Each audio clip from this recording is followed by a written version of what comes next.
hoy vamos a hacer un paréntesis al tema del Espíritu Santo. Vamos a,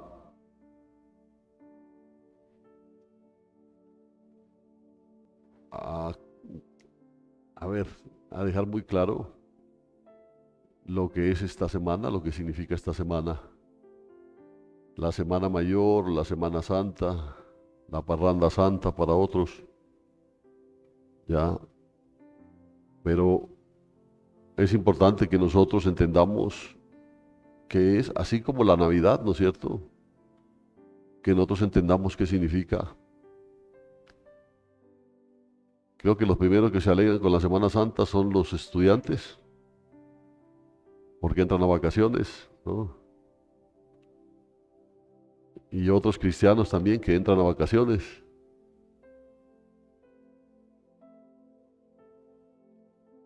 Bueno, si tienen la posibilidad de tomarse las vacaciones, bien, pero cuando uno tiene la película clara no hay problema.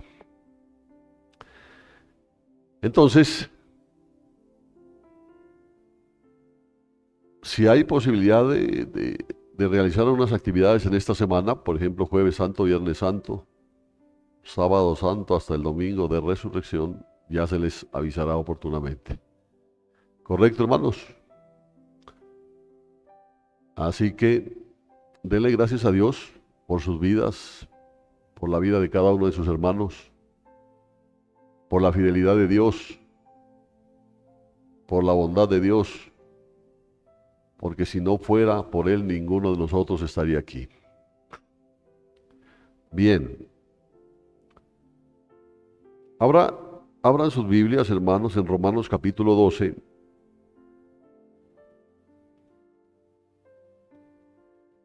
Vamos a leer dos versículos.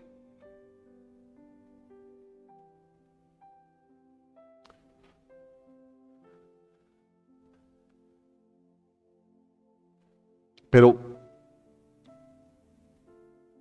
quiero antes de leer esos versículos hacer una presentación de esos versículos leyendo Romanos 12, 1 y 2, que ya lo conocen todos.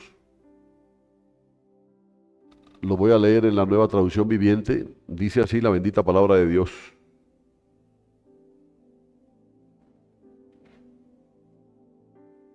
Para los que no sepan, el día de ayer, nuestro hermano Juan David Apráez se casó.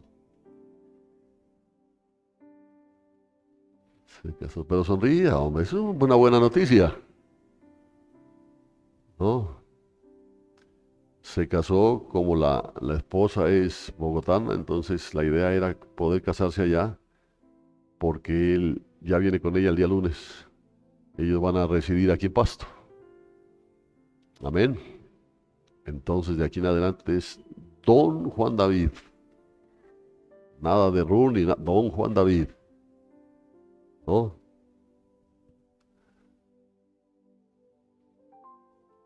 Y se nos empezaron a casar los hermanos, hombre. ¿Qué vamos a hacer? Pero bueno,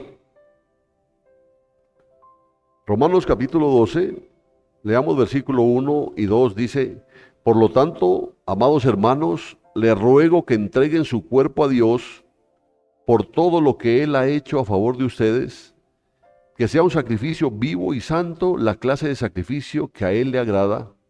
Esa es la verdadera forma de adorarlo. No imiten las conductas ni las costumbres de este mundo, más bien dejen que Dios los transforme en personas nuevas al cambiarle la manera de pensar. Entonces aprenderán a conocer la voluntad de Dios para ustedes, la cual es buena, agradable y perfecta, ¿no? Eso como una introducción, y leamos ahora versículos 20 y 21. Hablando de los pleitos, de las cosas que se pueden dar entre los hermanos, dice: más bien si tu enemigo tiene hambre, dale palo, ¿no? ¿Qué dice? Dale de comer. Hazle mala cara, dice. No dice, ¿no es cierto? Más bien si tu enemigo tiene hambre, dale de comer. Ni tampoco vale decirle bien hecho.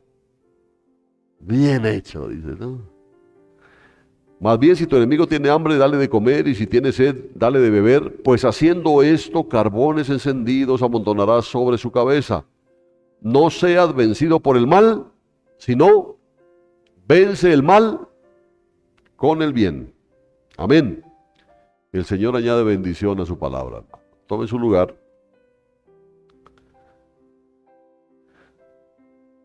Entonces, tanto el hecho de que estamos empezando la Semana Santa, así como Romanos 12, está basado en Romanos desde el capítulo 1 hasta el versículo 11. Yo siempre les he dicho eso, ¿no? Cuando ustedes lean la palabra, Romanos 12 es como a ver, entre Romanos capítulo 1 y Romanos capítulo 11, hay una cantidad de enseñanzas que da Pablo con respecto a muchas cosas, a la obra de Dios en Jesucristo, etcétera, etcétera, hasta que llega a Romanos 12. Por eso le dice, por lo tanto les dice, como quien dice, después de haberles hablado todo lo que les he hablado, por lo tanto, dice, por lo tanto, hermanos, les ruego que entreguen sus cuerpos a Dios por todo lo que Él ha hecho a favor de ustedes. O sea, todo lo que yo les he hablado desde el capítulo 1 hasta el capítulo 11. A pesar de que usted ya sabe que cuando la Biblia se escribió, no se escribió ni con versículos ni con capítulos. Eso vino posteriormente. Esa fue una sola carta, ¿cierto? Una sola carta. Pero entonces Él vino y narró todas las cosas de lo que Jesucristo hizo por nosotros. Entonces llega a este punto donde les dice, por las misericordias de Dios, por lo que ustedes escucharon que Él hizo por ustedes, presenten vuestros cuerpos en sacrificio vivo.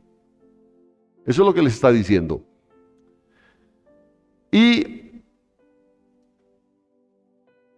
eso motiva este mensaje, haciendo hincapié no solo en lo que dice el versículo 21, vence el mal con el bien, sino en que si nuestro Cristo, óigalo bien, si nuestro Cristo venció el mal con el bien, nosotros ¿qué debemos hacer?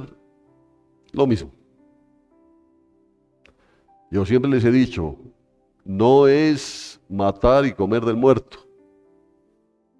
No es con la vara que mides, yo te voy a medir. Eso solamente lo puede decir Dios. ¿Cierto? No es eso de yo de malo soy malo. Dicen, no. Yo de bueno soy bueno, pero de malo sí, mejor dicho, el diablo corre.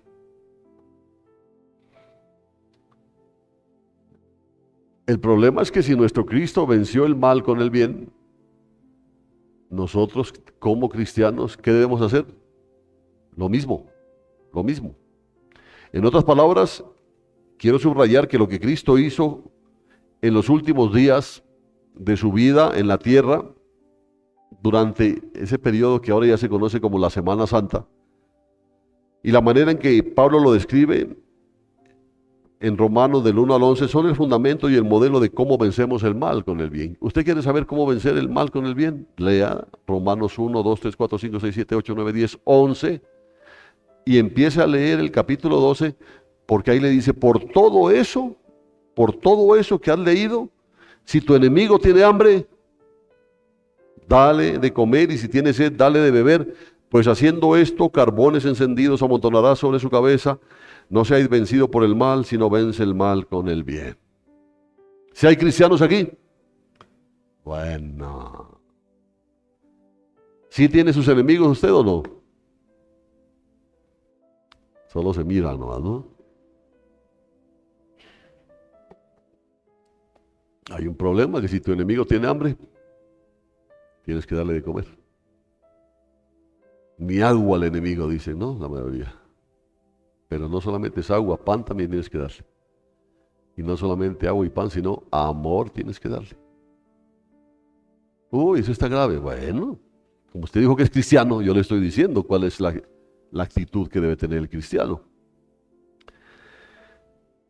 Nosotros somos discípulos de quien murió por sus enemigos, porque usted y yo éramos enemigos de Dios. Y sin embargo, Cristo murió por nosotros, siendo enemigos. Una manera de presentarles esta: somos los discípulos de Jesús, quien murió por sus enemigos. Nosotros somos discípulos. Yo soy discípulo de Jesús. ¿Usted es discípulo de Jesús? Bien, ¿qué hizo Jesús? Murió por sus enemigos. Y entre eso estaba yo. Usted, pastor, usted también. Usted también. Nosotros éramos enemigos de él. Entonces tú eres el seguidor de uno que murió por sus enemigos. Amén. Digo. Ahora que si tú no eres cristiano, entonces estás siendo buscado por uno que murió por sus enemigos. Y ese que te está buscando se llama Jesucristo. Amén. Eso si no eres cristiano. De hecho, el que estés aquí es parte de su designio de vencer la enemistad entre él y tú y llevarte hacia él. Qué bonito eso. Por eso siempre le digo a los que nos visitan, usted no está aquí porque quiso estar aquí. Él que lo anda buscando. Él lo anda buscando, ¿para qué? Para acabar esa enemistad. Exacto como hacemos nosotros, hermano. Se pelean dos hermanos, ya no se vuelven ni a ver, se hacen mala cara, se sientan en lugares diferentes, ya no se saludan, exactico, y somos cristianos. Y somos cristianos. ¿Sí? Entonces, y dice que seguidores de Cristo. Pero el llamado de Pablo a nosotros los cristianos es a amar a nuestros enemigos. Ahí en Romanos 12:20. Y a que venzamos el mal con el bien. Esto es lo serio, vencer el mal con el bien. Por eso yo le digo que, vea, no me busque, ya me conoce. ¿Ah? No me busque, yo de mal no soy malo. Entonces uno dice, ¿cómo? ¿Y usted es cristiano? De los mejores. Pero una cosa es una cosa y otra cosa es... ¡No, señores! Jesús no llegó a tu vida para transformar una parte de tu vida y para que la otra siga siendo una vida conforme al mundo. Él vino a transformar toda tu vida. Entonces esa no es que esta partecita sí es consagrada y la otra no.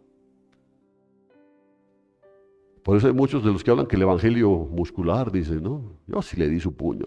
Y tiene que respetar el evangelio muscular. No hay. Así que el llamado de Pablo a nosotros, los cristianos, es amar a nuestros enemigos y a que venzamos el mal con el bien. Y eso está basado en lo que Cristo hizo por nosotros. Él no nos está pidiendo algo raro, Él está pidiendo algo que Cristo ya hizo por nosotros. Cristo amó a sus enemigos y de esa manera venció el mal con el bien. ¿Cómo lo venció? Amándolos, hermano. Amándolos. Así venció el mal con el bien. El mal no es vencido con más mal. ¿Sí entiende eso? No. ¿El mal es vencido con qué? ¿Quiénes piensan eso? Los cristianos. Los pueblos, los del mundo, no piensan eso. Por eso cada vez se van armando más, y se van armando más, y se arman más. Porque si este me hace algo, yo le hago el doble. Los cristianos no pensamos eso. Ninguno de nosotros sería un cristiano si Cristo no hubiera amado a sus enemigos y vencido nuestro mal, nuestra rebeldía, nuestra necedad, nuestro egocentrismo. ¿Cómo la venció? Muriendo en la cruz y resucitando al tercer día. Por eso nosotros celebramos, digámoslo de alguna manera, por decirlo, conmemoramos la Semana Santa, porque este día, el Domingo de Ramos, es el inicio de nuestra redención total. Hablándolo así, ¿no es cierto? ¿Cuándo termina? No termina con la muerte, termina con la resurrección. O sea que de aquí a 8 días, si el Señor no ha venido antes, estaremos celebrando la resurrección. Porque Él vive, es que nosotros vivimos. Amén. Debe tener claro eso. Porque Él venció la muerte, es que nosotros ahora podemos decir que tenemos vida eterna en Cristo. Ahora, hay una arañita aquí participando del culto. A mí las arañitas me caen bien aquí entre nos. Romanos capítulo 5, versículo 10, lo deja claro. Léalo. Romanos capítulo 5, versículo 10. Dice, porque si cuando éramos enemigos, fuimos reconciliados con Dios por la muerte de su Hijo, ¿cuánto más ya reconciliados seremos salvos por su vida? Qué bonito, ahora ya lo entiende uno más claramente, ¿no es cierto? Si cuando éramos enemigos fuimos reconciliados con Dios por la muerte, porque Él murió llevando nuestras culpas, nuestros pecados, que era lo que nos separaba de Dios, Él murió cargando esa culpa. ¿Para qué? Para que nosotros seamos justificados. Entonces nos reconcilia con el Padre. Y por eso dice, porque si cuando éramos enemigos, y es que éramos enemigos, hermano, eso es lo que yo quiero que entienda. No éramos los grandes amigos, porque al final dice, no, pues este amigo hay que hacer alguna cosa por este amigo. Pero si cuando nosotros éramos enemigos, fuimos reconciliados con Dios por la muerte de su Hijo, ¿cuánto más, dice, ya reconciliados seremos salvos por su vida? Ahora, esto deja cierta pausa para pensar que quizá podríamos nosotros ser reconciliados, pero no podríamos optar por la salvación. Pero bueno, no hablemos de eso ahora. Una vez hubo enemistad entre nosotros y Dios, venía de ambos lados, del lado nuestro y del lado de Él, porque estábamos enemistados. Nuestros corazones eran obstinados, eran rebeldes y desobedientes. Sí, Señor, ¿cierto? Así éramos nosotros. Y su ira estaba sobre nosotros precisamente por causa de esa rebelión. Por causa de esa rebelión, la ira de Dios estaba sobre nosotros. Él estaba justificadamente enojado con nosotros. Justificadamente estaba. Sí, porque fuimos destituidos de su gloria. ¿Por qué? Por el pecado. O sea, justificadamente Él estaba enojado con nosotros y nosotros merecíamos el castigo. Y no era un castigo como que le va a dar a la ley tope. No, era castigo eterno. Era castigo eterno lo que venía para nosotros. Pero entonces llegó aquel viaje a Jerusalén, aquel plan de Dios, aquel rostro de Jesús lleno de determinación, porque Él no era, ahora tenemos que ir a Jerusalén, tocará, pues no, un rostro lleno de determinación para ir hacia la muerte. Porque los mismos discípulos sabían que vamos ¿a dónde vamos, maestro? A Jerusalén. Pero ¿cómo vamos a ir a Jerusalén? Te van a matar. Vamos a Jerusalén. Ese era un rostro de determinación para ir a la inevitable, horrible y a la vez gloriosos eventos de la Semana Santa, pero todo diseñado por Dios. ¿Diseñado por Dios para qué? Para nuestro bien, hermano. Imagínense, todo se estaba gestando y se estaba moviendo para nuestro bien, pero había uno que tenía que pagar todo eso, y fue nuestro Cristo. Ojalá la gente entendiera en esta Semana Santa lo que significa a veces pensar en ir a participar en una procesión un día Viernes Santo y verlo pasar ahí en un muñequito. Eso es todo para algunos. Y uno dice, ay, ¿qué tal estos? Pero para muchos cristianos, la Semana Santa pasa sin pena ni gloria también. Porque esas son las cosas que nosotros tenemos que recordar y tener presente siempre. Que lo nuestro, nuestra salvación fue gratuita, pero no porque no haya costado nada, sino porque alguien pagó por nosotros. ¿Sí? Por eso quiero que le quede claro esto. 3 veces Jesús predijo y explicó a sus discípulos por qué estaba yendo a Jerusalén. De hecho, el porqué prácticamente de su venida a la tierra, porque ahí era la culminación del propósito de Él al venir a la tierra. Y la tercera vez aparece en Mateo 20, justo antes de la entrada triunfal, en Mateo 21. Es aquí donde le dice a sus discípulos, ahí en Mateo 20, 18, le dice, he aquí, subimos a Jerusalén, y el Hijo del Hombre será entregado a los principales sacerdotes y a los escribas, y le condenarán a muerte. Le entregarán a los gentiles para que se burlen de él, le azoten y le crucifiquen, pero al tercer día resucitará. Eso lo escucharon sus discípulos, ¿creyeron? Es exacto, como nosotros, ¿no? Resucitará. Y la cuestión es que solamente Cristo puede proveer un rescate infinito por mi pecado infinito, porque tu pecado y el mío son infinitos. A nosotros nos engañaron con eso de que, a ver, confiese sus pecados y vaya y rece 10 Padre Nuestros, 3 Ave Marías, un yo pecador y un credo, y quedó arreglado el indio. Eso nos enseñaron. Pero nosotros absolutamente con nada podemos pagar ni el más mínimo de nuestros pecados. ¿Sí entiende? Porque aparentemente se puede decir, yo pequé contra mi hermano, pero el pecado es contra Dios. Él es el ofendido. Y Él es el que te está dando el perdón. Y no porque, como sabes que ya, te perdono, ya.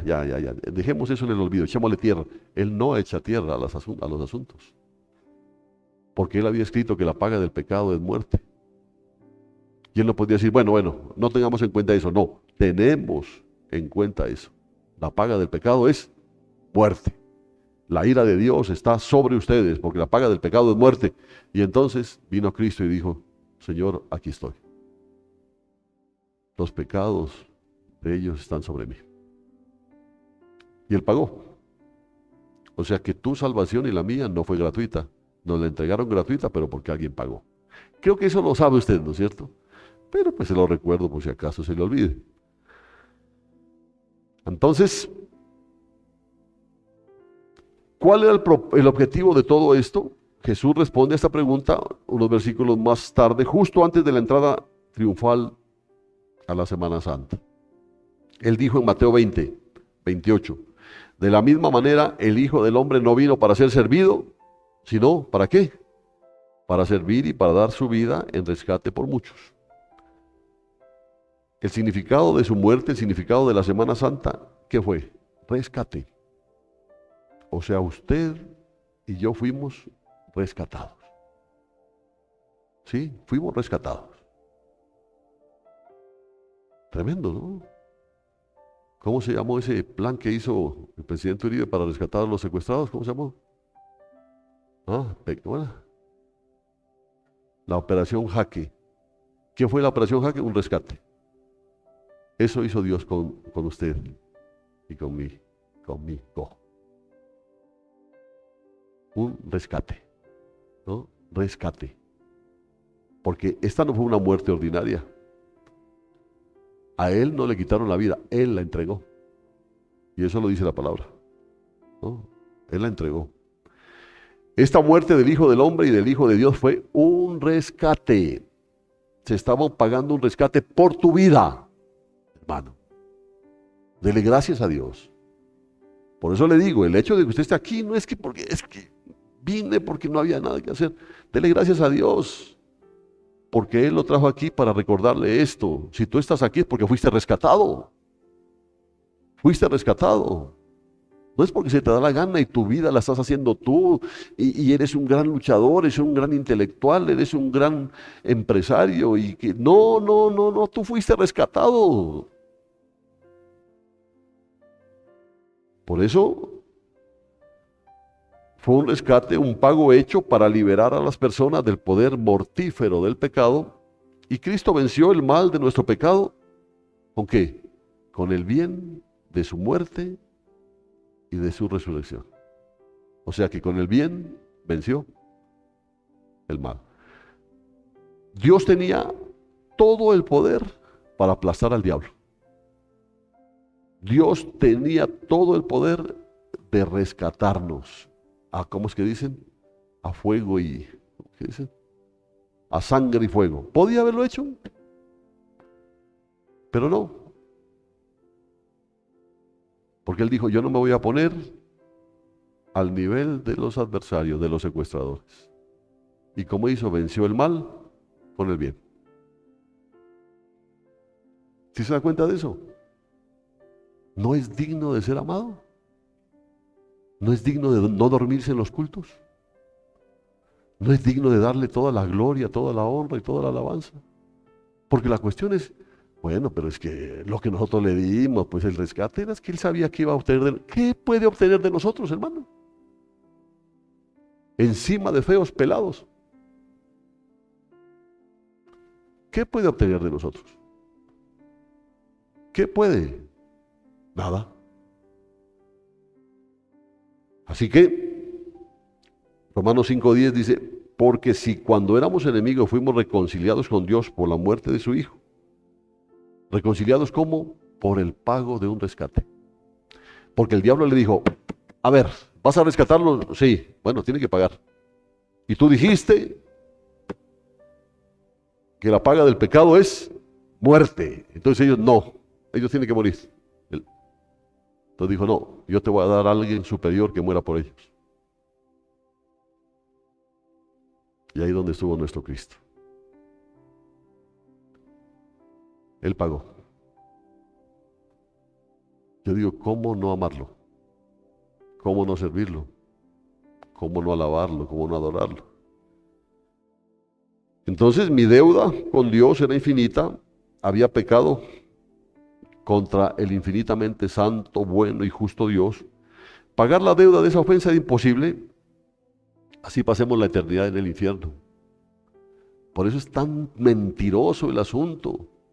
Es que voy a pagar por algo que el Señor me hizo, voy a pagar por mi pecado. Nadie puede pagar por el pecado. Nadie. Podrá irse al pie limpio allá al santuario y llegar con los pies hechos flor y no ha pagado nada. Porque nadie puede pagar. Absolutamente nada. Por el pecado más pequeño. Y los pecados nuestros como que no son pequeños, ¿no? ¿Sí se acuerda usted? Acúseme, Padre, de los pecados olvidados y no confesados. ¿Sí se acuerda, no? Que era el gajo. ¿Quién puede pagar por algo tan elemental? Nadie. Pagar la deuda, le repito esto, pagar la deuda de esa ofensa era imposible. Así sea que pasemos la eternidad en el infierno. O sea, si los que van a estar en el infierno no están pagando nada, quiero que entienda eso. El que va para el infierno nadie lo puede sacar. Porque lo que está recibiendo es el pago. Allá no está pagando el nada. El Salmo 49, en la Nueva Versión Internacional dice, ninguno de ellos puede redimir a su hermano, ni pagar a Dios por su rescate. La redención de su vida es muy costosa, se ha de abandonar para siempre el intento, porque nadie puede. Por eso la salvación es personal. ¿Cierto? Usted ni se va a salvar por su esposa, ni su esposa por usted, ni sus hijos por usted. Usted puede amar mucho a sus hijos, pero sus hijos tienen que llegar a un momento en que ellos sean redimidos. O sea, que crean, se arrepientan y puedan ser redimidos. Porque nosotros como padres la labor que tenemos es encauzar a nuestros hijos para que lleguen a ese punto de decisión. Pero nosotros no podemos salvar a nuestros hijos. Eso tiene que quedarle muy claro. Tú no puedes redimirte a ti mismo de tu pecado y ningún hombre puede redimirte a ti. Ese es el error de la mayoría de las religiones del mundo. Los hinduistas, los que creen en la reencarnación, porque no hay reencarnación, no, por si acaso. No hay reencarnación. No, es que yo en esta vida pues sí me fue mal, me porté mal, pero en la próxima ya me voy a portar mejor. Olvídese, no hay tal. Está escrito que el hombre muera una vez y luego juicio. No hay más. No hay más. Pero es que Dios es un Dios de oportunidades. Pero es las que da aquí, hermano. Son las oportunidades que te da aquí. Y si aquí no las aprovechas, donde se está moviendo la gracia de Dios, olvídate. Es el problema el error de las religiones del mundo. Todas tratan de encontrar vías para que el hombre se redima a sí mismo. Ese es el problema, ¿no? Esas religiones es reencarne, hasta alcanzar nirvana. Hasta alcanzar. el estado supremo. No olvides, hermano, olvídese de eso. Dios dice que eso es imposible. Ninguno de ellos puede redimir a su hermano ni pagar a Dios por su rescate. Pero luego en el versículo 15, este salmo dice, pero Dios redimirá mi vida del poder del Seol porque me llevará consigo. Solo Él puede hacerlo. ¿Ya? Solo Él puede hacerlo. Y yo le doy gracias a Dios que haya puesto sus ojos en mí y usted dele gracias a Dios que haya puesto sus ojos en usted. ¿Sí entiende? Dele gracias a Él por eso. Así que un simple hombre nunca podría pagar un rescate infinito. Nadie, nadie, nadie, nadie, nadie, nadie, absolutamente nadie, pero Dios sí puede hacerlo. Y ahora sabemos cómo Dios lo hizo. Lo hizo durante todo lo que sucedió en la Semana Santa. Ya desde, bueno, todo lo que hizo de los 3 años y medio prácticamente, culminando con la entrada a Jerusalén en victoria, porque todo el mundo se burlaba, vea, primero entró en victoria para luego ser crucificado. La entrada en victoria fue porque Él venció. Que la gente no lo entendió, ese es otro cuento. Ni el burro que lo llevaba cargado entendió, pero porque era burro, pues. Pero Él entró como lo que era. Entonces,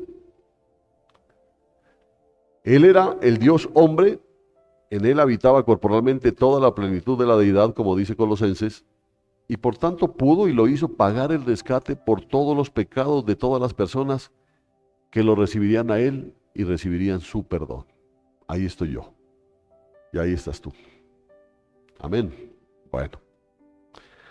Ahora, Cristo vence nuestro mal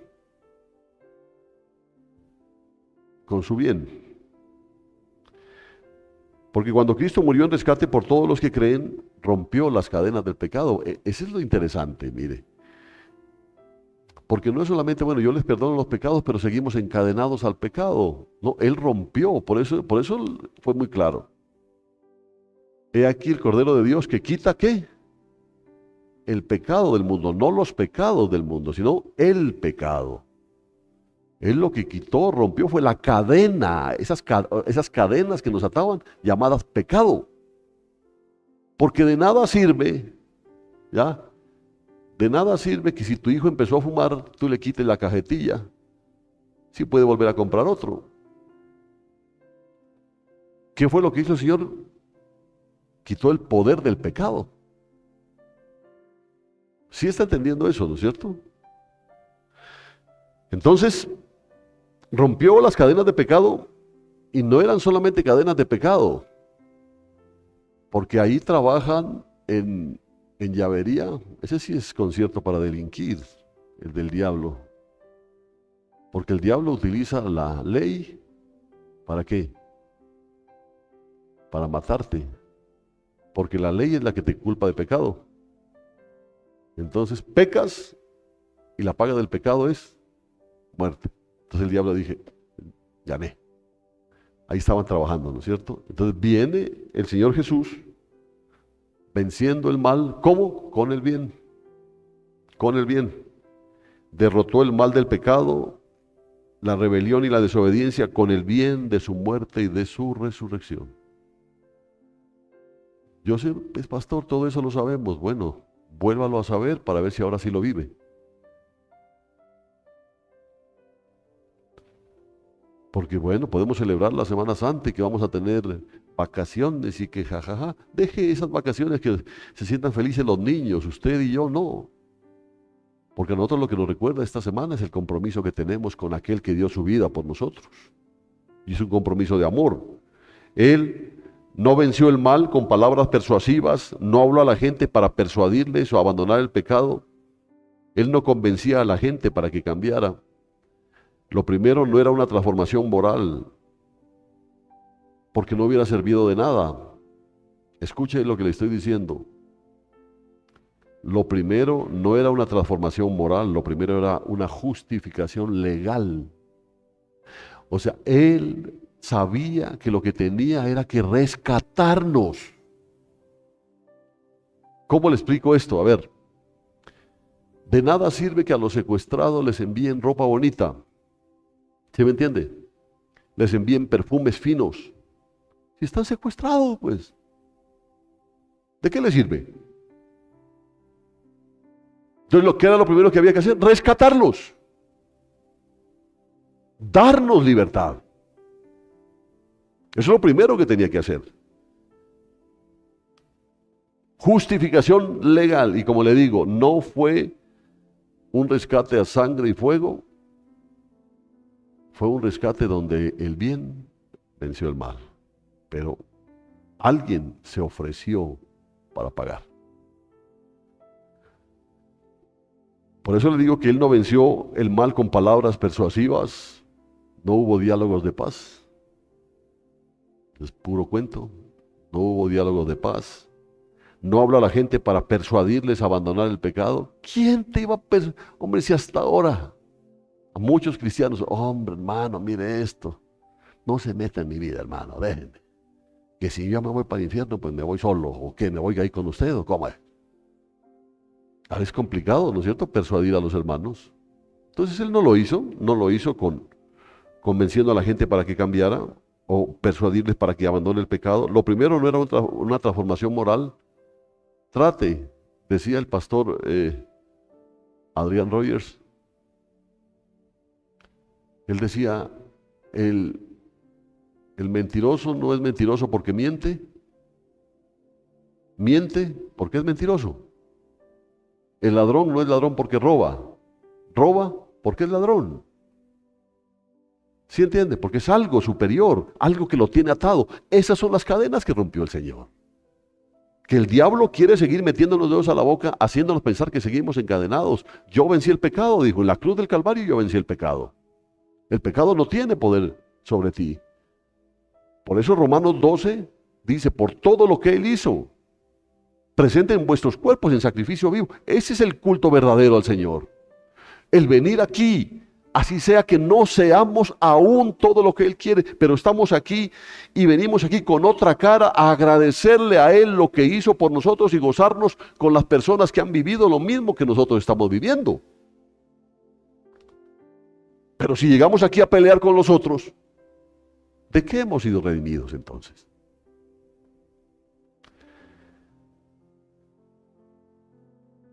Lo primero entonces no era una transformación moral, lo primero era una justificación legal, y como Cristo pagó lo que necesitaba ser pagado, el veredicto descendió del juez del universo en justicia, y que dijo, la deuda de Jorge Eliezer ha sido pagada. Y la deuda de todos y cada uno de los que creen, porque eso no fue automático para todos, de los que creen. Esta fue una transacción legal, ¿cierto? Esa fue una transacción legal. Entonces, Jorge Eliezer, que estaba así encadenado, caminaba así encadenado. Ya no hay quien lo detenga. Y entonces ahora puede vivir una transformación moral. Ahora sí, mándele perfumes, mándele ropa nueva. Porque ¿de qué le servía ahí cuando estaba secuestrada? Ahora ya viene la transformación moral. Entonces, esta fue una transacción legal entre Dios y el Hijo de Dios que nosotros disfrutamos. ¿Cómo la disfrutamos o por qué la disfrutamos? La disfrutamos por fe. Por eso le digo, no es automático, es por fe. Entonces, y solamente entonces, cuando somos declarados justos gracias a Cristo, la transformación moral comienza. Eso es lo bonito de todo esto. Pero ya somos libres. Mire, se burlaban de nosotros, decían, pero ustedes allá, metidos en esa iglesia, les prohíben hacer de todo. ¿Ya? En cambio yo soy libre, decía tu amigo de antes, no, yo soy libre. Y yo no le preguntaba, porque una vez le pregunté a alguien, ¿de qué eres libre tú? No, yo puedo hacer lo que se me dé la gana. Lo que puedes hacer es escoger a qué discoteca o a qué burdel te vas a meter un viernes. Esa es libertad. En cambio, yo tengo la libertad de escoger si voy ahí o no voy. Esa es libertad. Pero escoger qué pecado es el que voy a cometer, eso no es libertad. Eso es estar bajo el mismo yugo del pecado. Así comienza la transformación moral. Cristo vence nuestro mal con su bien y estos ocurren en orden y no son lo mismo, fíjese, porque son dos formas en las que nosotros, dos formas en las que Dios venció nuestro mal con su bien. La una es con una transacción legal, pagando, y la otra con una transformación moral, porque Él está haciendo una nueva obra en nosotros. ¿Sí? Piense lo que usted piense, es que ahorita no, yo tengo muchas cosas, sí, antes tenías más. Es que hay todavía cosas que tengo, sí, antes tenías más. Dios está haciendo una obra en tu vida. Y esa obra en tu vida solamente la puede hacer, ¿sabes por qué? Porque ahora ya eres libre. Ya no hay quien te acuse y diga, para la guandoca, no lo hay. Yo sé que todo esto usted lo conoce, por eso este es un paréntesis, ¿no? De lo que estamos tratando los días domingos. Pero es necesario para que ustedes entiendan cuál es el alcance real de querer conmemorar la Semana Santa. Porque no es parranda santa. No es. No es. Y no es que si usted se baña en Semana Santa se convierte en pez, no. Que no puede comer carne, me la manda a mí.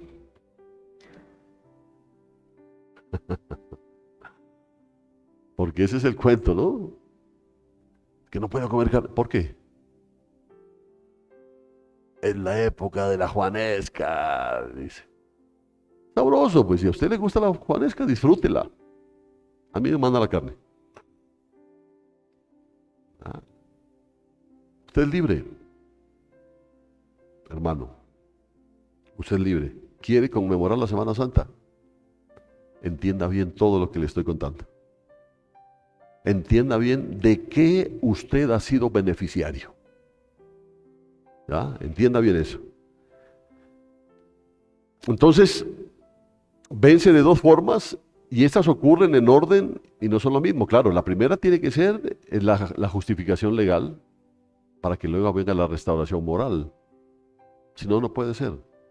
Por eso, alguien en Alcohólicos Anónimos dice, no, yo dejé el trago. Es de Alcohólicos Anónimos, dice, no, yo dejé el trago. Pero en Alcohólicos Anónimos le dicen a metros del trago. ¿Cierto? Usted tiene que mantenerse lejos, lejos, lejos. Había una persona que venía hace años ya, por supuesto. Él había salido de Alcohólicos Anónimos, entonces se congregó. Dijo, es que yo conozco de Dios, dijo, y se congregó. Y a la hora de la Santa Cena, como la Santa Cena la hacemos con vino y con pan, el vino no lo recibía.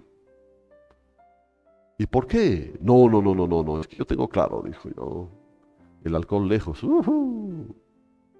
¿Usted cree que ese ha sido liberado? Ese no fue liberado. O sea, ¿qué pasa? Se tomaba la copita de la Santa Cena y se iba a seguirla por otro lado. Esa no es libertad. No, esa no es para nada. Eso no es libertad. Entonces, dos formas.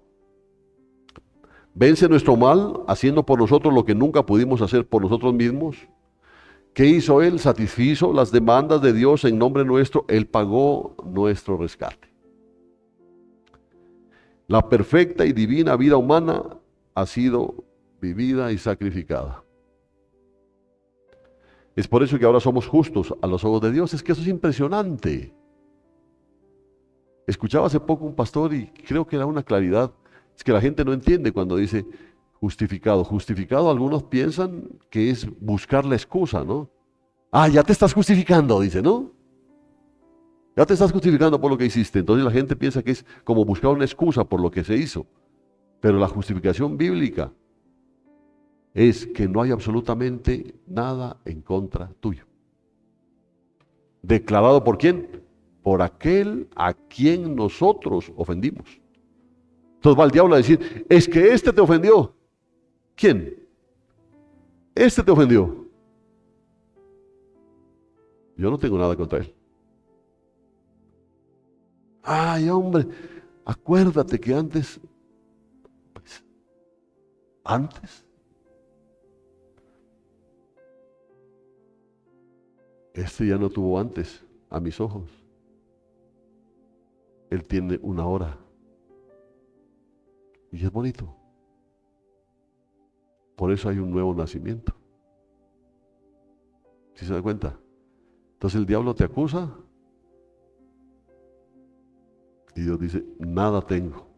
Y busca en el libro, gracias por ponerlo nuevamente, pero ya como que lo han dañado, ¿vale? No hay nada contra él. ¿Por qué? Porque hubo quien satisfizo las demandas de Dios y lo hizo en nombre nuestro. Él pagó nuestro rescate y la perfecta y divina vida humana ha sido vivida, sacrificada. Ahora somos justos ante los ojos de Dios, la deuda está pagada, el derecho al cielo es claro, el derecho al cielo es claro. Ahora sí puede pensar usted en el cielo, porque sí tiene ya la posibilidad de ir al cielo. ¿Por qué? Porque no hay nada en su contra. Amén. Ahora y solamente ahora nuestra transformación moral comienza. He ahí el problema y la bendición. Porque comienza la transformación. Y ahí es donde patalea el hombre. Perdone, hombre. No. Es que tienes que perdonar. No. Entonces, esa transformación moral, ahí es donde empieza a patalear. Y ahí es lo grave. Porque sin santidad nadie verá a Dios. No, pero es que yo fui justificado, pero sin santidad nadie verá a Dios. Por eso son dos partes. Primero la justificación legal, que es el pagar por nuestros pecados, pero viene luego lo otro, que es la transformación moral. Es que uno no puede decir que fue justificado y seguir siendo la misma lacra de siempre, hermano.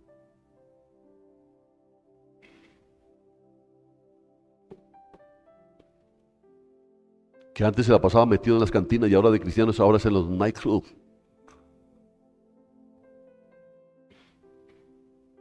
No, tiene que haber una transformación moral. Esto también es, ahora, esa transformación moral también es la obra de Cristo. Y esa obra, esa transformación moral la hace Dios a través del Espíritu Santo. O sea, Él no es que nos justifica y nos deja botados ahí.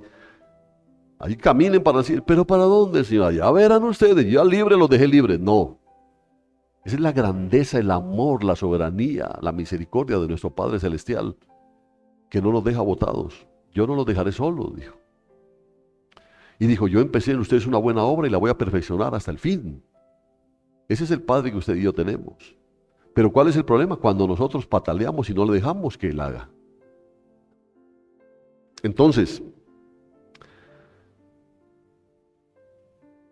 es también obra de Cristo. Por su Espíritu Él viene y sobre la base de su sangre comienza a liberarnos del mal, de nuestros malos comportamientos y de nuestras actitudes. Comienza a hacerlo. Pero es una transformación moral. Pero hay algunos que, bendito Dios, le damos muchos problemas a Él. ¿Ya? Hombre, no murmures. Como que dijera Dios, no sé qué hacer con este hombre. Que no murmure. Ahí está otra vez ya, comiendo prójimo este. Y lo peor es que va a comer prójimo después viene diciendo que ha sido justificado. Están negando la obra de la salvación. Y ese es el fundamento de Romanos 12, 20, 21, que es el texto base. Todo está enraizado en lo sucedido durante la Semana Santa, el clímax, el asesinato de esa vida perfecta como rescate por sus enemigos. Qué tremendo, ¿no? Dios sabía que Cristo tenía que morir, porque estaba escrito que la vida se pagaba con vida y que la sangre se pagaba con sangre.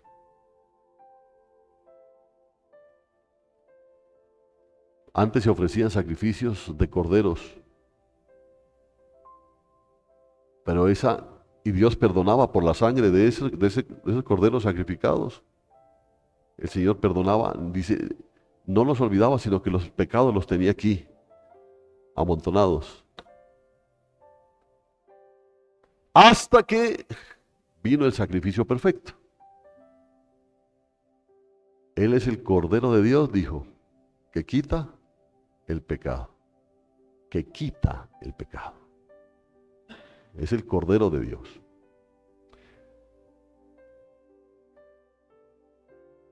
Entonces, sobre la base de su sangre comienza a liberarnos del mal, de nuestros malos comportamientos y actitudes. Él fue asesinado, pero el diablo pensó que lo mató, pero no se dio cuenta que lo que estaba haciendo era pagando nuestro rescate. Imagínense cómo es, ¿no? Al mismo chamuco lo usó para que el pago por nuestro rescate sea efectivo, porque lo mataron, murió en la cruz. Y somos discípulos de aquel que murió por sus enemigos, y ahora Dios dice a los discípulos de su Hijo. Si hay discípulos de su Hijo aquí, bueno, 3. Bueno, con 3 se puede hacer algo. ¿Sabe qué les dice? Más bien, si tu enemigo tiene hambre, dale de comer.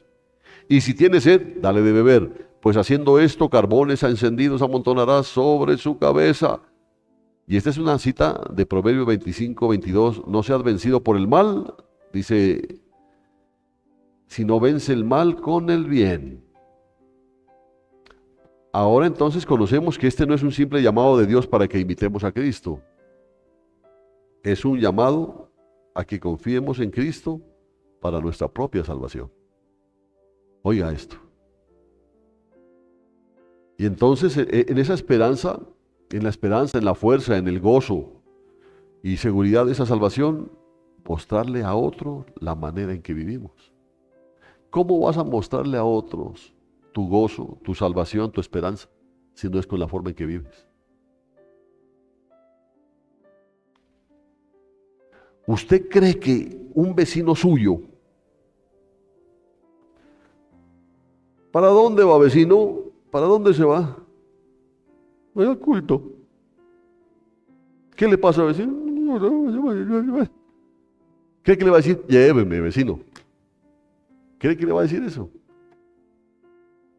O si lo ve hablando mal, o si lo ve mostrando mala cara, o si lo ve haciendo lo que usted quiera, ¿usted cree que ese vecino le va a creer? Por eso digo, en la esperanza, en la fuerza, en el gozo y en la seguridad de esa salvación, mostrarla a otros. ¿Cómo? Por la manera en que vivimos. ¿Qué está diciendo? Tienen que cambiar, muchachos, tienen que cambiar.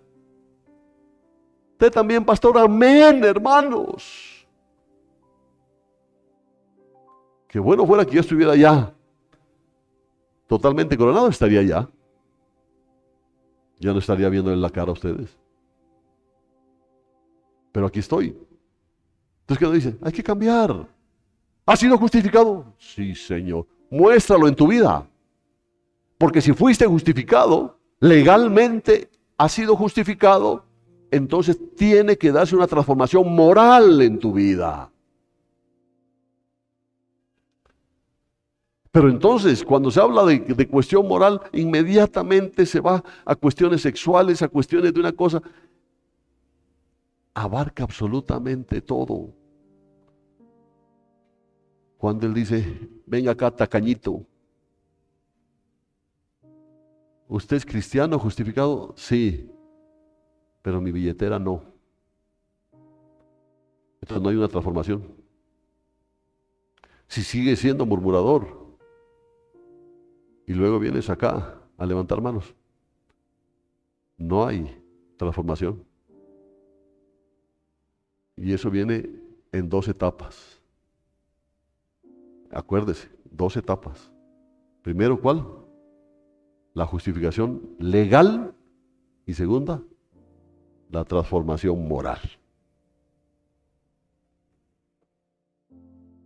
Sí queda claro, ¿no es cierto? Qué buena la Semana Santa, que nos recuerde todo eso. Guiarlos a Jesús como el único posible rescate por sus pecados, el único que puede pagar tu deuda y vencer tu mal con el bien de su propia muerte y resurrección. Eso es lo que tenemos que decirle a la gente. Tenemos que quitarnos el cuentico ese. Abre tu corazón a Jesús. No, no, no, no, no, no, no, no. Arrepiéntete. Arrepiéntete. Arrepiéntete. Es que a veces nosotros nos equivocamos. Queremos darle un consejo a una persona, vea, usted lo que tiene que hacer es abrirle su corazón. No, arrepiéntase, mijo. Y dígaselo con todas las letras, arrepiéntase. Si usted no se arrepienta, si usted no se arrepiente, no va a poder ser beneficiario de la obra de salvación. Arrepiéntase, arrepiéntase, entienda que su vida fue un fracaso. Arrepiéntase de todas aquellas cosas que hizo antes, arrepiéntase de todo eso. Si se da cuenta de eso, para que entonces se active, como nos decía el Señor hace poco, se active esa fe en el creer en Él y puedas proceder a la salvación. Por eso de nada sirve, vea, acepte a Cristo, ay, vaya, vaya, acepte, vaya, vaya. No, hombre, no, no, ahora no, la próxima vez, no, vaya de una vez, hombre, mate 2 pájaros de un tiro. Esto no funciona así. De nada sirve si no te arrepientes. Sí es claro, ¿no es cierto eso? De nada sirve. Entonces, hermano, no seas vencido por el mal, sino vence el mal con el bien. ¿Qué es lo que Pablo quiere decir cuando dice no seas vencido por el mal, sino vence el mal con el bien? Entonces, viendo el contexto, la frase viene justo después de decir, haz bien a tu enemigo.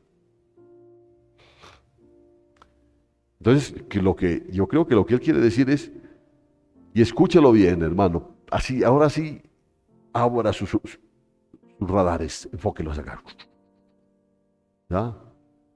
Sí, yo sé que algunos han sido favorecidos con severendos radares, ¿no? Pero escuche bien esto. Escuche. ¿Qué quiso decir Pablo cuando dice, haz bien a tu enemigo? Y después dice, no seas vencido por el mal, sino vence el mal con el bien.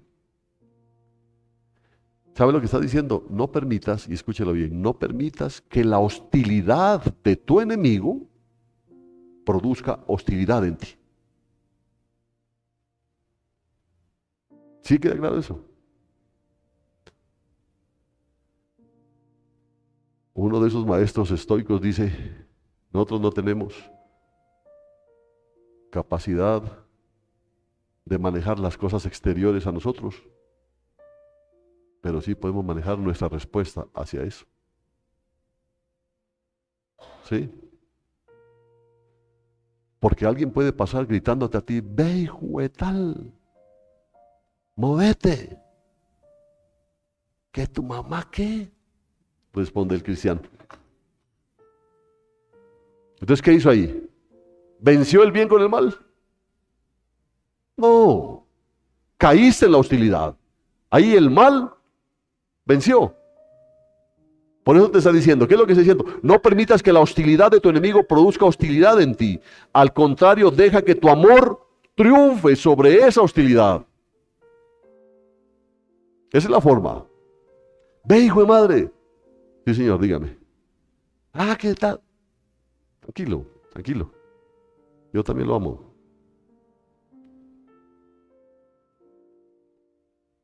¿Quién puede hacer eso? Ahí está, el Andresito. ¿Cuántos son? Dice, ¿no? Pero el problema está en eso.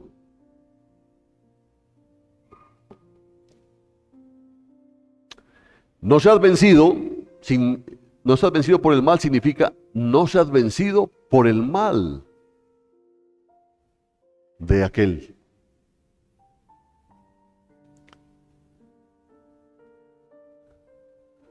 ¿Sí? Si alguien te abofetea una mejilla, ponle la otra.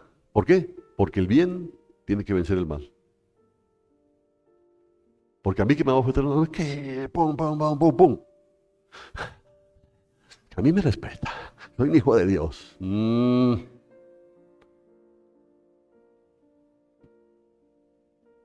¿Cómo lo ve? Si hay cristianos aquí todavía. Semana Santa, man. Arrepiéntase. Semana Santa. Yo le digo, mano, pues yo era así. Uy, ay, ay. No permitas que el mal de otra persona te haga malvado a ti. Esto es crucial, hermanos. Esto es crucial. No permitas que la maldad de otra persona te haga malo a ti. Ahí están las malas amistades. Ahí están los malos yugos. Cuando tú permites que tu adversario te haga malvado, ¿quién es el vencedor? El malo. El malo. Si permites que el pecado de una persona gobierne tus emociones para que tu propia ira pecaminosa, amargura o depresión se deban al mal de esa persona, entonces tú estás siendo vencido por el mal. Qué delicado el asunto, fíjate. Pero es una enseñanza poderosa de parte de Dios. ¿Sí o no? Y vives en paz. Es que a mí el pastor me cae gordo. Problema suyo, man. Yo a usted lo amo y oro por usted todos los días. ¡Ah! Por mí no voy a estar orando. Pues aunque no quiera, pues yo oro por usted. ¿Y quién gana? ¿Sí ve? Que el bien sí puede vencer el mal. Y no a golpes.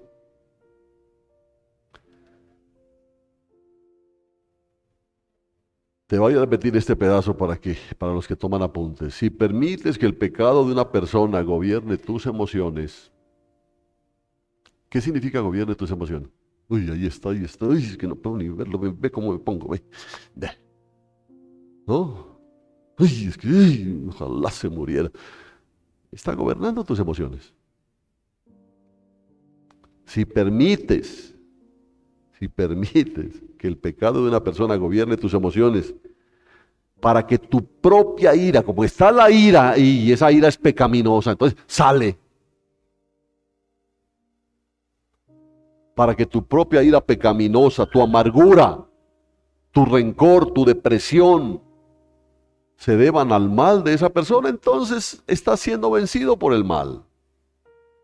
Y Pablo dice, no tienes que ser vencido de esa manera. No, no. Pablo está aquí abordando la completa mentalidad de víctima de nuestros días. ¿Cuál es el problema? Mire, mentalidad de víctima. Personas que sienten o hacen cosas malas y luego culpan a la maldad de otros. ¿Pero por qué eres así? Ah, es que no sabes lo que me hizo. Ven y te cuento lo que me hizo, verás, y me vas a dar la razón. No, señor, no hay razón. No hay excusa. No hay excusa, por eso les digo, personas que sienten o hacen cosas malas y luego culpan a la maldad de otros. Ya, es que yo soy así porque no, es que la otra vez pasó esto, y yo por eso no, cada vez que la veo. Porque hay personas que son afrentosas, ¿entiende? Hay personas que están charlando aquí y llegan y saludan a todos y dejan a la otra, como dicen, cogiéndole la quijada al burro.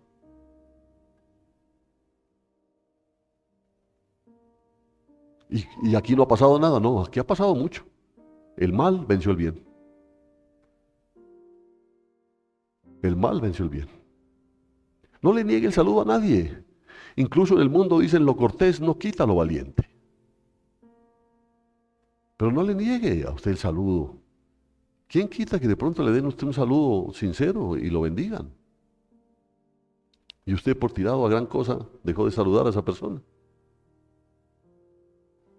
Ahora, ellos mismos se permiten ser vencidos por la maldad de otros para hacer mal y entonces culpan a la otra persona. Claro, como están haciendo cosas malas. ¿Pero por qué no has perdonado? No, es que lo que me hizo eso no tiene perdón. Entonces la maldad de ellos la justifican con la maldad de otros. ¿Quién venció? La maldad. Si hay cristianos aquí, cada vez menos, ¿no? Es que en realidad esta palabra es dura. Esta palabra es difícil. Entonces empiezan unos ahí a incomodarse. Es la silla, dice. No, no, es el Espíritu Santo machacando ahí. No, no es la silla. Es que es un dolorcito de espalda. Tampoco. Es el Espíritu machacando. Ahí te hablan, dice. Ahí te hablan. Hay personas rencorosas, resentidas, cizañeras.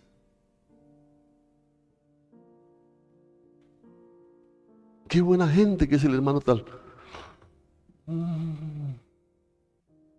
¿Cómo así? Mejor no digo nada.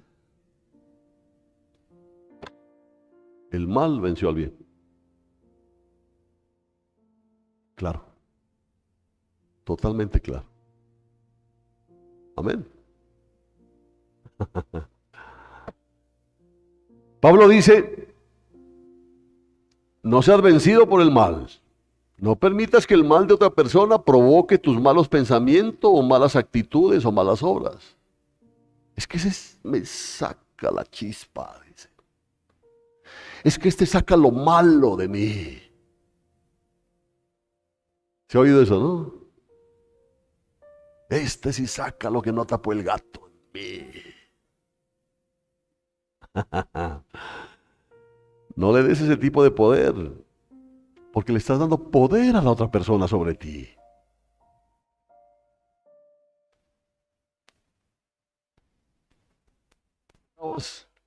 Y tú pensabas que la gastritis era por comer a destiempo. No. Es por esa rabia, por esa ira, por ese resentimiento, por esa amargura. Te están consumiendo tus ácidos gástricos.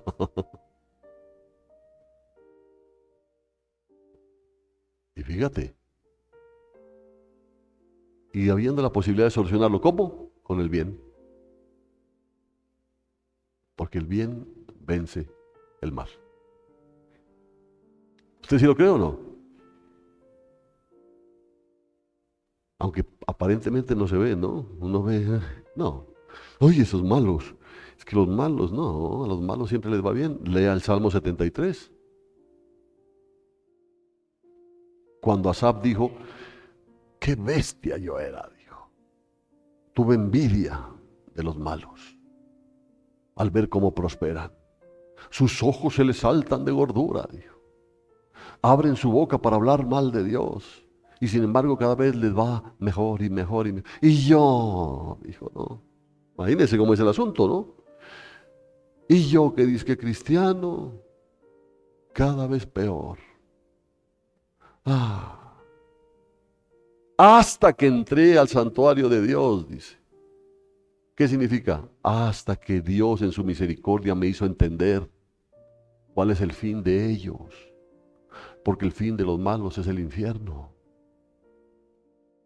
Ellos son como la hierba del campo que ahora es y después ya no es nada. Yo era como una bestia, dice. Eso lo dice, léalo en su casa, el Salmo 73. Hasta que entrando en el santuario me di cuenta cuál es el fin de ellos. Nos damos cuenta de la bendición que nosotros tenemos. Nosotros tenemos toda la bendición para vivir en paz. Podemos mirar a cualquier enemigo a los ojos y saludarlo, y amarlo, y hacerle un favor. Pero ¿cuál es? Ni agua al enemigo. Así que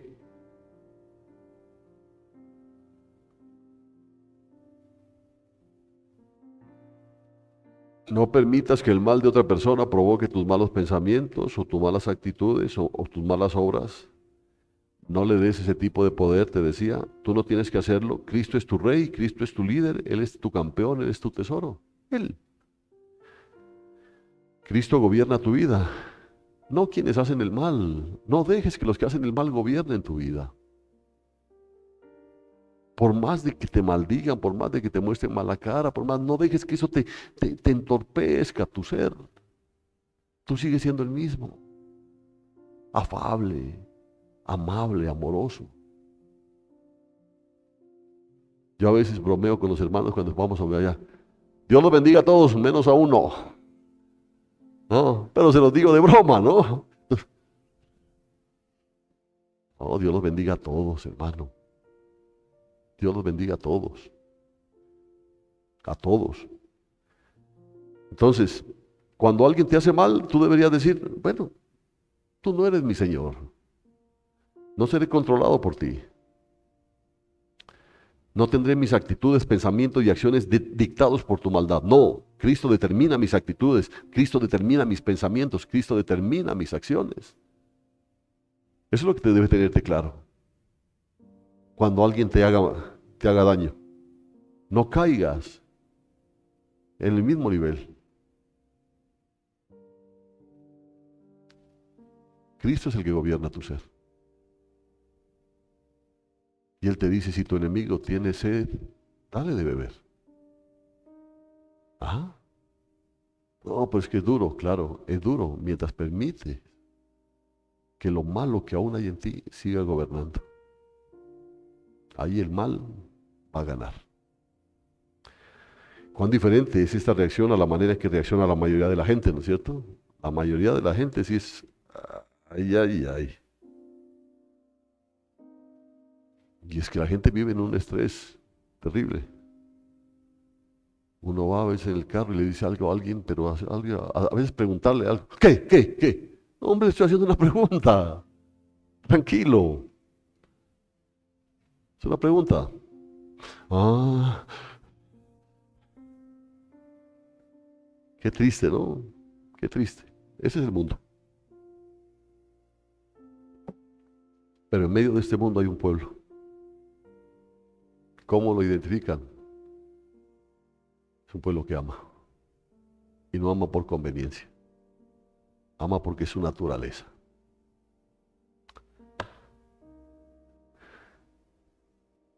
Por eso digo que cuán diferente es la reacción que hablamos a cómo reacciona la mayoría de la gente. Permitimos que nuestras emociones, nuestros pensamientos, nuestras acciones sean un reflejo de lo que la gente dice y nos hace. Y el resultado es que luego podemos culparle de nuestro mal. ¡Qué tremendo! Hombre, pero ¿por qué le partiste la cara, hombre? Pero él me pegó primero. Él me pegó primero. ¿Estás justificando?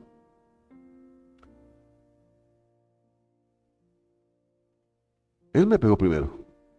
¿Y qué te hizo? No, pues me alcanzó a pegar como por aquí, claro, no sentí mucho, pero yo sí le di de lleno.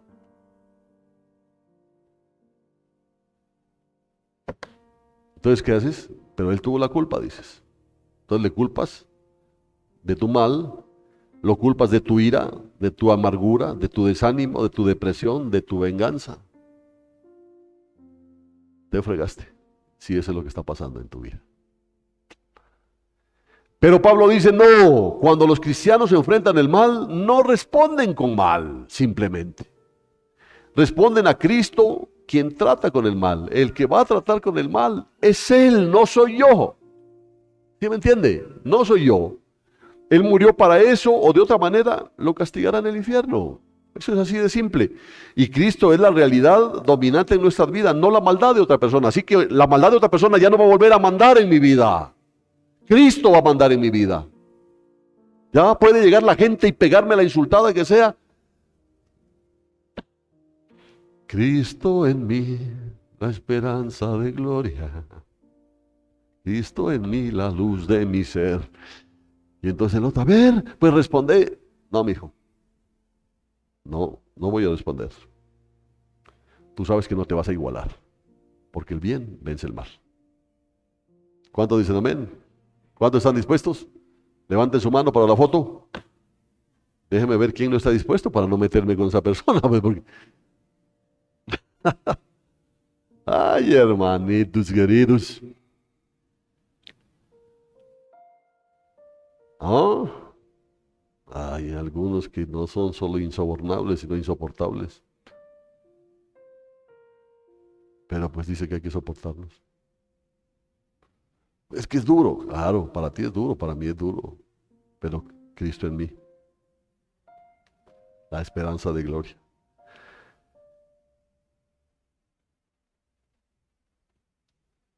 Cristo es la realidad dominante en nuestras vidas, no la maldad de otra persona. Por tanto, no seas vencido por el mal, no seas gobernado por el mal, no permitas que la hostilidad de tu enemigo te haga hostil, no permitas eso. Porque en el momento en que te vuelves como tu enemigo, caíste al mismo nivel. Caíste al mismo nivel. Más bien, vence el mal con el bien. ¿Qué significa en el contexto que triunfe tu amor sobre la hostilidad de tu enemigo? Que si tú le das agua a tu enemigo cuando está sediento y comida cuando está hambriento, ¿siempre se va a arrepentir y va a ser tu amigo? No, no, porque yo he tratado de seguir con la buena cara, a todo el mundo saludándolo, incluso con los jetones que son conmigo, y siguen igual. Porque qué bueno fuera que por mi actitud el otro cambiara, ¿no? Algunos de pronto sí, pero hay otros que no. Hay otros que siguen en la misma. Entonces, nosotros sabemos que Pablo no piensa así. Sí, dice Pablo, hay algunos que podrás darle la buena cara y podrás ser lo más amable y van a seguir siendo los mismos, rencorosos de siempre. No todos los enemigos de Jesús respondieron positivamente al amor que él mostró por ellos. Muy claro. Él sí le mostraba buena cara, no como... Él sí mostraba buena cara. ¿Y qué? ¿Todos cambiaron? No. Hay otros que siguieron siendo enemigos de él. Un ladrón en la cruz se arrepintió, el otro le maldijo. Pedro se arrepintió, Judas se ahorcó. El centurión dijo, este es el Hijo de Dios. Los fariseos dijeron, nunca, crucifíquenle. El amor de Cristo no produce arrepentimiento en todo el mundo y tu amor tampoco. Pero eso no significa que usted deje de ser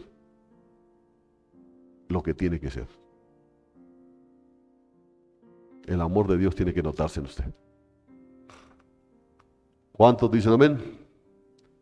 Levante su mano. Otra foto.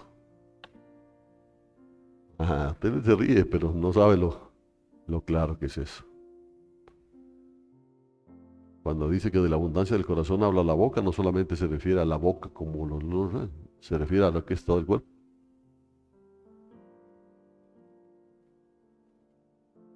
Pablo dice en el versículo 18, si es posible, en cuanto dependa de vosotros, tened paz con todos los hombres. En otras palabras, tú harás todo lo que debas hacer y aún así algunos no van a hacer las paces. ¿Pero qué hago ahí?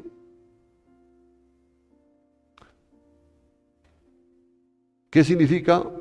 Si no vence el mal con el bien, significa que tú o bien triunfas a través del arrepentimiento de tu enemigo, y escuche bien esto, si quiere apúntelo bien, ¿no? Apúntelo. ¿Cómo triunfas tú? Tú le das agua a tu enemigo. Tú le pasas el agua a tu enemigo. ¿Sabe qué? Te dice el enemigo, ¿no? Métase esa agua por donde le quepa. ¿No? O puede que diga, gracias. No esperaba eso de usted. Muchas gracias. Entonces, escucha bien. ¿Qué significa vence el mal con el bien? Significa que tú o triunfas o triunfas. ¿Cómo? Tú triunfas a través del arrepentimiento de tu enemigo cuando tu enemigo dice gracias. Reconoce eso. Gracias. O triunfas a través del juicio de tu enemigo. Póngale cuidado. Por eso el Señor dice, la venganza es mía.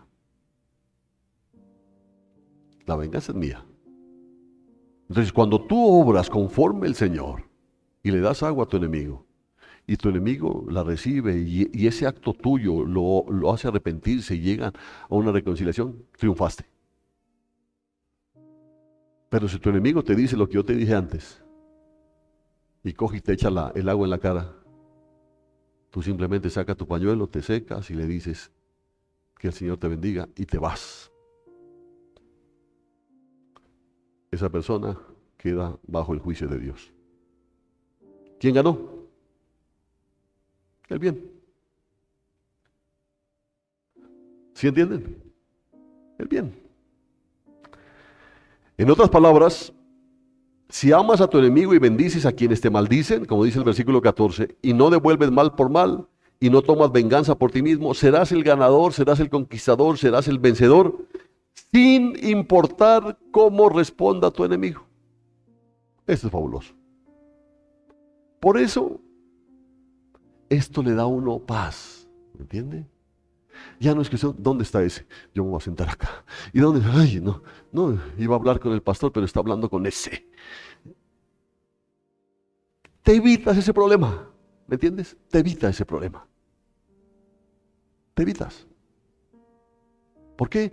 Porque ese corazón maldadoso ya no está en ti. Ya no está. Y si tienes que llegar y, hermano, Dios lo bendiga. Pastor, yo quería hablar. Listo, hágalo. El problema ya no es tuyo, el problema es de este. Sí es claro, ¿no? Yo creo que el Señor le está hablando más de uno porque hay un silencio en la tarde. Qué bueno.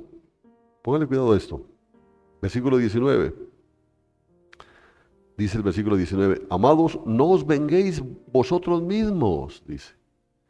Sino dejad lugar a la ira de Dios, porque está escrito, mía es la venganza, yo pagaré, dice el Señor. Y lo vemos nuevamente en el versículo 20, en las palabras dice, carbones encendidos, dice. ¿Por qué dice esto, no? Más bien, si tu enemigo tiene hambre, dale de comer, y si tiene sed, dale de beber, pues haciendo esto, carbones encendidos amontonarás sobre su cabeza. Ahora, yo no quiero, por ejemplo, darle de beber a mi enemigo y después ponerle un fogón de carbón en la cabeza, ¿no? Uy, yo sí, no, yo no, hermano. Esa era una cosa que yo poco podía entender, ¿no? ¿Cómo puede ser el asunto así? Si yo le doy de beber a mi enemigo es porque tengo un sentimiento especial por el enemigo, pero sin embargo, mientras está tomando agua le instalo ¿cómo se llama esto? Un brasero. Le pongo un brasero ahí y se va feliz porque le puso el brasero y el otro empieza, no. Yo esas cosas no las entendía. Carbones encendidos, ascuas de fuego, dice otras versiones, ¿no? Amontonará sobre su cabeza. ¿Qué significa esto? Que yo sepa, no existe evidencia que sugiera que carbones encendidos amontonados sobre la cabeza sean símbolo de bendición o arrepentimiento. ¿Ah? ¿Cómo así? Porque entonces el enemigo dice, no me voy a estar perdonando. Porque me amontona ascuas de fuego. Entonces yo investigaba porque hay personas que dicen que hablan de la costumbre en tiempos bíblicos de ir al vecino cuando el fuego se apagaba y pedir prestado carbones encendidos y los transportaban de regreso en un cesto sobre la cabeza para iniciar fuego nuevamente en las casas, ¿no? Igual yo leía eso, pero ¿qué tiene que ver? Así que no encuentro yo evidencia alguna de esa práctica en tiempos bíblicos. Creo que alguien inventó eso para querer resolver ese problema. Por el contrario, todo uso de términos como ascuas de fuego o carbones encendidos en el Antiguo Testamento y fuera del Antiguo Testamento es un símbolo de ira divina, de castigo, de pasión malvada. Los chinos tenían una forma de tortura, era terrible, porque ellos ponían al que iban a torturar ahí amarrado y ponían una rata y le ponían ¿cómo era que dijo? Un brasero, ¿no? Ponían un brasero tapando la rata y ponían los carbones encendidos ahí. Y entonces la rata empezaba a sentir el calor y trataba de salir. ¿Y por dónde cree que le resultaba más fácil? Empezaba a comerse el estómago para salir de ahí. Esa era una forma de tortura. Por eso que pensar en ascuas de fuego como remordimiento, arrepentimiento, yo no lo veía muy claro. Y la única razón por la que muchos intérpretes dan el significado de arrepentimiento o remordimiento es porque creen que encaja mejor con el contexto. Pero, ¿será cierto eso? Pero el versículo 14 es claro. Sí, nuestro objetivo de amar a nuestro enemigo es bendecirle, no maldecirle, porque eso es lo que queremos. Entonces yo no quiero bendecir a mi enemigo poniéndole ascuas de fuego sobre su cabeza. ¿Cierto? Sería hipócrita.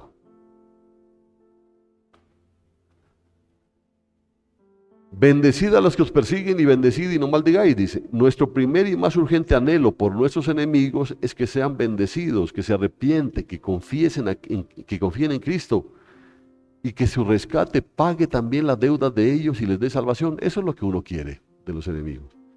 Esa es la meta de todo el capítulo. Vive de tal manera que guíes a las personas al disfrute de la misericordia de Dios, pero como que en qué momento alcanza las ascuas de fuego sobre su cabeza. Pero tristemente ese no es el cuadro completo, porque vimos en el versículo 19, dice: amados, no os venguéis vosotros mismos, sino dejad lugar a la ira de Dios, porque está escrito: mía es la venganza, yo pagaré, dice el Señor. Eso significa que cuando ustedes aman a sus enemigos y ellos no se arrepienten y ni reciben la bendición de su amor, el mal no triunfa, triunfa la justicia de Dios. Yo pagaré, dice el Señor. Yo pagaré, dice el Señor. Tú no necesitas ser juez. Yo les he dicho más de una vez, Dios no necesita sicarios. Tú no necesitas ser juez. Dios lo será. Y Él sí es un juez justo. No necesitas ganar en la tierra. Dios ganará para ti en el día final. ¿De qué sirve ganar? ¿Qué pasó? No, yo sí le volteé la cara. Bien hecho, bien. Ganaste, aparentemente. Aparentemente. Tú no necesitas esos triunfos. Tú necesitas el triunfo final. Así que cuando llegamos al versículo 20 y escuchamos que amar a nuestros enemigos traerá carbones encendidos sobre su cabeza, se refiere más naturalmente a la naturaleza de la justicia, no a la realidad de la misericordia. Mira, aquí está un pasaje que nos ayuda a ver la manera en que el amor opera con juicio, porque el amor opera con juicio también. Observa el efecto del amor de Dios por sus enemigos cuando es rechazado. El resultado es mucho más que ascuas de fuego. Dice Romanos 2: o menospreciáis las riquezas de su bondad, paciencia y magnanimidad, ignorando que la bondad de Dios te guía al arrepentimiento. Pero por tu dureza y por tu corazón no arrepentido, acumulas sobre ti mismo la ira para el día de la ira y de la revelación del justo juicio de Dios. Cuando tú haces el bien a tu enemigo, está obrando ahí la justicia de Dios. Si ese enemigo se arrepiente, por eso lo está diciendo aquí, mira: o menospreciáis las riquezas de su bondad, paciencia, magnanimidad, ignorando que la bondad de Dios te guía al arrepentimiento. Hombre, si alguien va a ti a pedirte perdón, perdona. Perdona. Porque si esa persona va a pedirte perdón, esa persona ha sido movida por Dios para ese acto de pedir perdón. Y están menospreciando. Y Dios está utilizando ese acto de esa persona, ¿sabes para qué? Como dice aquí, para guiarte al arrepentimiento a ti. Pero si no aceptas eso, acumulas ira sobre ti, que son las ascuas de fuego. ¿Sí entienden? ¿Sí entienden? ¿Sí entienden? A chichucas, diga. Esta es la manera en que el amor de Dios opera por sus enemigos y es la manera en que nuestro amor opera por nuestros enemigos. Nuestro deseo es que ellos se arrepientan. Claro, claro. Mira, el hecho de hacerle buena cara al que te haga mala cara Es una forma de mostrar el amor de Dios. Y si te siguen haciendo mala cara, ascuas de fuego amontonan sobre su cabeza. Ahora sí entienden, ¿no es cierto? No es que uno quisiera eso, pues la justicia de Dios. Porque tú estás guiándote conforme a la justicia de Dios. Y los otros no están haciendo caso a la justicia de Dios. Nuestro deseo es que ellos se arrepientan, vengan al conocimiento de la verdad, pero si no lo hacen, el mismo amor que estamos mostrando incrementa el peso de la ira de Dios sobre su cabeza. Cuanto más esa gente rechaza la misericordia de Dios, tanto más ira amontonan sobre ellos.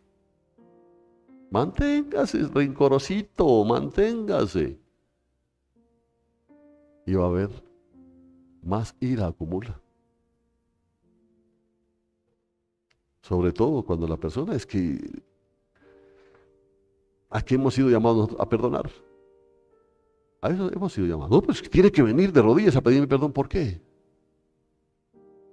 Porque el hijo pródigo cuando regresó a la casa, el padre no le dio tiempo para que le pida perdón. ¿Por qué? Porque ya lo había perdonado. Porque esa es la naturaleza del creyente.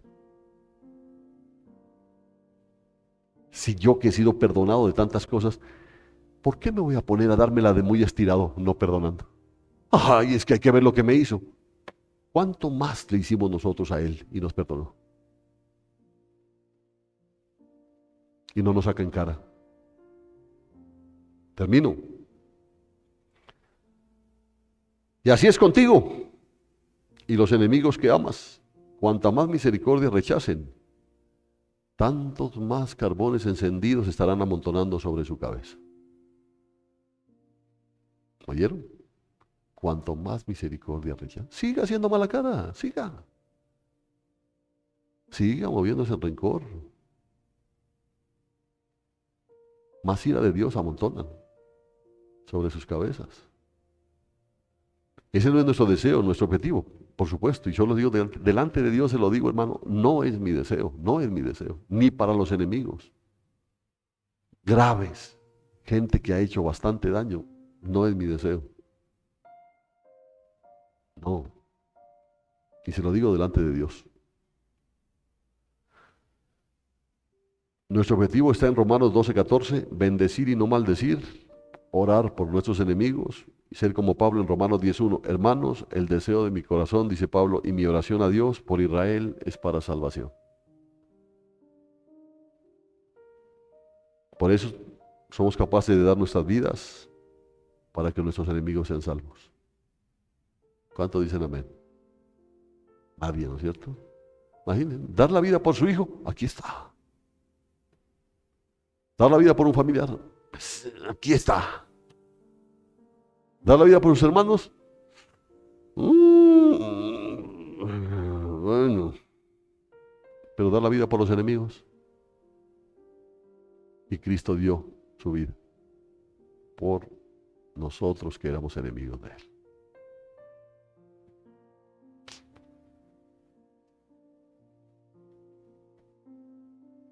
Por eso somos capaces de dar nuestras vidas, le digo, para que nuestros enemigos sean salvos. Miles de cristianos por el mundo lo han hecho. Pero lo que Romanos 12:20 está diciendo es esto. Y termino con esto. Sí. ¿Te parece que tu amor ha fallado? Y en vez de convertir a tu enemigo te mata. Siéntete seguro de haber vencido el mal. Si tú piensas que tu enemigo está ganando, porque tú no reaccionas en la misma maldad de él, el bien está ganando. Él no te ha vencido. Dios tendrá la última palabra. Es que la última palabra no tiene la persona mala. La última palabra la tiene Dios. Dios tendrá la última palabra, no tu enemigo. Tú serás reivindicado en la resurrección de los justos, porque para esto Cristo murió y para esto Cristo resucitó. Es por esta razón que existe una Semana Santa. Por esta razón existe un domingo de Ramos, un Jueves Santo, un Viernes Santo, un Sábado Santo y especialmente un domingo de resurrección. Porque Él vive, yo espero el mañana. Porque Él vive. Porque nuestro líder Murió, lo sepultaron, pero resucitó y su tumba está vacía, porque Él venció contra el pecado, venció contra la muerte. Y esa victoria te la ha dado a ti y me la ha dado a mí. Pónganse de pie, cristianos. Los otros pueden seguir sentados, tranquilos.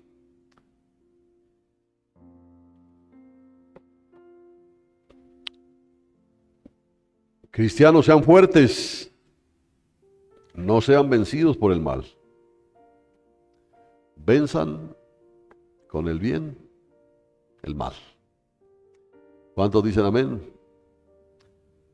¿Cuántos dicen amén? ¿Cuántos dicen amén? ¿Cuesta?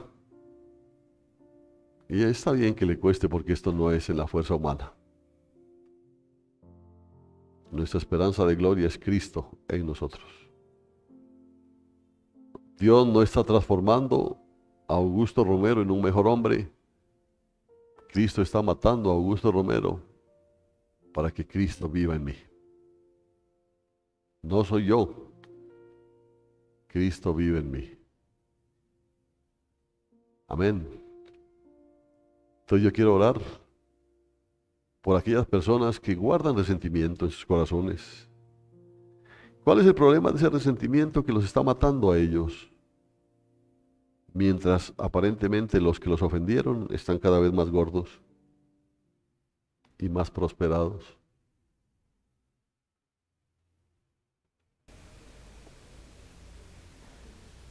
¿Por qué no vienes y le pides perdón a Dios por la dureza de tu corazón? ¿Por qué no le pides a Dios que te quite ese rencor, esa rabia, esa ira que tienes ahí contenida, que te está haciendo tanto daño? Porque te está llevando a vivir una vida cristiana equivocada. Hemos sido llamados a perdonar. No hemos sido llamados a guardar resentimiento, menos a vengarnos. Hemos sido llamados a perdonar. Hemos sido llamados a orar por nuestros enemigos.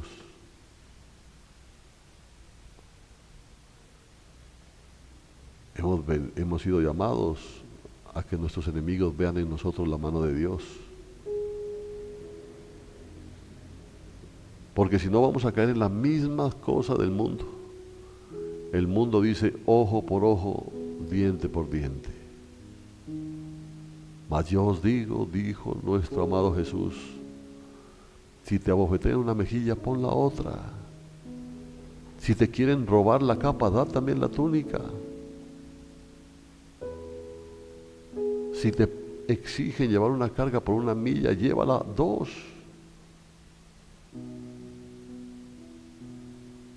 Lo que estaba diciendo, porque así con el bien vas a vencer el mal. Yo siento la presencia de Dios en este lugar. ¿Necesitas perdón? Levanta tus manos al cielo. Arrepiéntete. Arrepiéntete. Arrepiéntete, arrepiéntete, arrepiéntete de haber caído en murmuración, en iras, en envidias. Has querido vengarte, has tratado de hacer daño y siempre pensando que tienes la razón, que tienes la excusa, que tienes el por qué hacerlo. Pídele perdón a Dios, porque sabe lo que hizo Dios con nosotros. Nos quitó todo motivo para odiar y nos dio todo motivo para amar. Pídele perdón. Siente el perdón de Dios. Siente como hay una carga que se quita de ti. hay un peso que se quita de ti. Y hay una luz que empieza a inundar tu ser. Y dale gracias a Dios.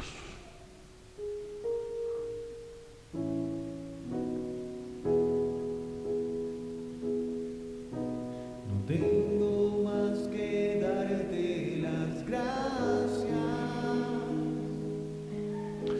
No tengo más que darte Mi vida, mi anhelo es alcanzar la medida, para dar la estatura de Jesús. No tengo más que darte las gracias. No tengo más que darte mi vida. Mi anhelo es alcanzar la medida para dar la estatura de Jesús.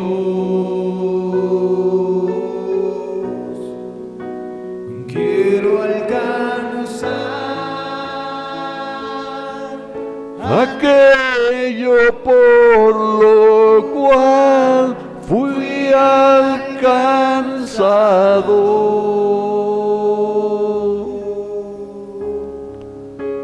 quiero amar a aquel que me Ha hecho sentir amado. quiero vivir para servir a Alabar y adorar a Jesús mi amado.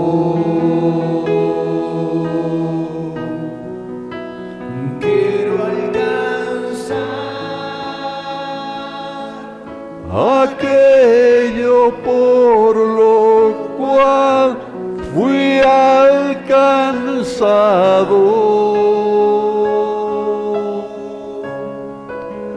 Quiero amar aquel que me ha hecho sentir amado.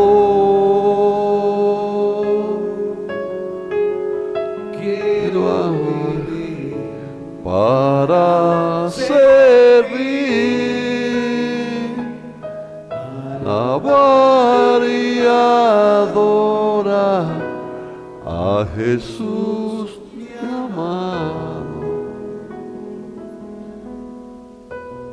El que se arrepiente y se convierte alcanza misericordia, dice la palabra. El arrepentimiento no lo tomas tú, te lo da Dios, y es misericordia de Dios también. Así que si hoy sientes eso en tu corazón, dale gracias a Él, porque ha permitido todo esto para que veas la bondad, la benignidad, el amor de Dios para ti. No niegues recibir esta palabra, atesórala en tu corazón, pero la forma de atesorarla en tu corazón es ponerla por obra. Pide perdón si hay que pedir perdón y perdona si hay que perdonar. Y no pagues mal con mal. Somos nosotros llamados a pagar bien en vez de pagar mal. Así no te hagan bien a ti, porque es más bienaventurado dar. Da de lo que tienes, hermano, y yo sé que hay mucho de lo que tú tienes. El amor de Dios ha sido derramado en tu vida. Y hay mucho que dar. Y tú puedes hacerlo. Amado Padre, mira el corazón de cada uno de tus hijos, de tus hijas. Tú conduces a este pueblo al arrepentimiento. Ahora perdónalos, por favor. Perdónalos. Hemos entendido ya sobre la justificación legal, pero queremos vivir ahora esa restauración moral. No queremos ser como es el mundo. Queremos ser verdaderos hijos de Dios. Y te damos gracias por este tiempo, gracias por tu palabra, pero gracias por haber puesto tus ojos en nosotros. Para ti sea toda gloria, honra y alabanza, Señor, por los siglos de los siglos. Amén y amén. Le da una ofrenda de palmas al rey.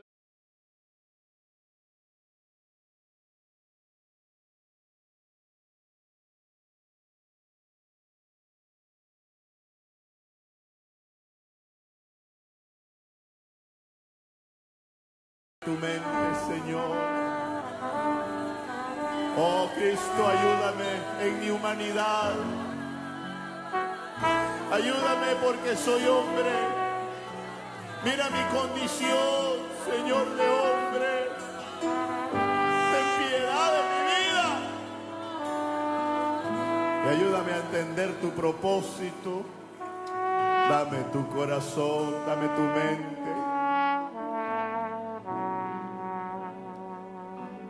Quiero parecerme a ti, quiero ser como tú. Dame tu corazón, Jesús. Quiero parecerme a ti, dígale a él. Quiero ser como tú. Dame tu corazón, Jesús. Ayúdame, Señor, que cada día yo pueda despojarme de mi vida, las viejas vestiduras, los odres remendados y mi falso parecer. Ayúdame, Señor, que cada día yo pueda, Señor, yo pueda despojarme de mi vida, las viejas vestiduras, los odres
Dale el aplauso fuerte al Señor.